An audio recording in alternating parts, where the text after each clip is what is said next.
Ibrani 12 ayat yang ke-15. Silakan para pelayan pujian. Jagalah supaya jangan ada seorang pun menjauhkan diri dari apa? Kasih karunia Allah. Agar jangan tumbuh akar yang pahit, yang menimbulkan kerusuhan, dan yang mencemarkan banyak orang. Biasanya begini, timbul masalah, timbul kepahitan adalah ketika begini, aku sudah melakukan ini. Oh lupa, sebetulnya yang melakukan adalah kasih karunia.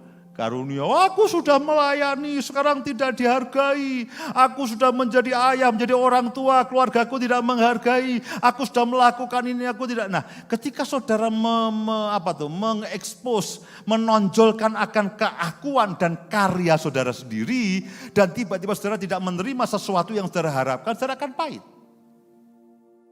Saudara akan marah. Tetapi kita tidak dihargai misalkan. Ya puji Tuhan, toh bukan aku. Aku memberi itu tadi karena kasih karunia. Aku melayani tapi tidak dihargai lalu marah. Berarti yang melayani itu saudara sendiri. Tapi kalau saudara sadar ya puji Tuhan ya tidak apa-apa toh. Wong aku tadi melayani ya karena kasih karunia Tuhan. Tidak dihargai ya tidak apa-apa. Wong aku tidak ada jasanya apa-apa. Aku hanya melakukan apa yang harus aku lakukan. Dikasih karunia itu adalah anugerah, pemberian Tuhan secara cuma-cuma. Keselamatan itu juga oleh kasih karunia. Kasih karunia kita terima dalam Kristus. Dalam Kristus. Saudara tidak perlu perantara siapapun. Oh saya ini ahli kasih karunia. Jangan percaya. Kalau kamu penuh kasih karunia, kamu harus lewat aku. Jangan percaya, maafkan saya. Alkitab hanya mengatakan saudara dan saya menerima kasih karunia di dalam Kristus, titik. Oke, kita perlu doa supaya kita lebih menyadari ya.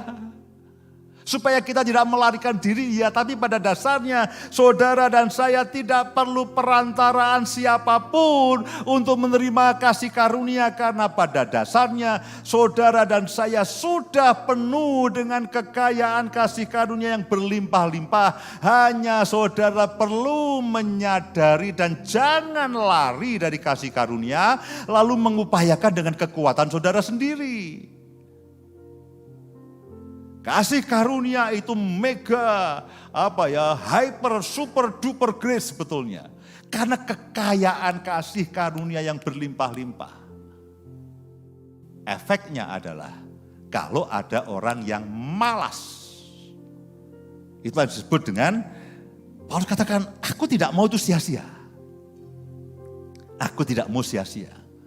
Saudara berdoa bukan supaya mendapatkan kasih karunia. Saudara diberi kasih karunia, saudara berdoa, saudara melayani, saudara menyembah Tuhan, saudara berpuasa, itu pun kasih karunia. Saudara berdoa untuk orang lain, itu pun kasih karunia. Saudara berdoa untuk bangsa dan negara, itu pun kasih karunia. Saudara melakukan berbagai macam pelayanan dan sebagainya, itu bukan saudara, itu adalah penyertaan kemampuan ilahi yang daripada Tuhan, itulah kasih karunia. Semuanya oleh kasih karunia yang berlimpah-limpah, jadi apa yang kita risaukan?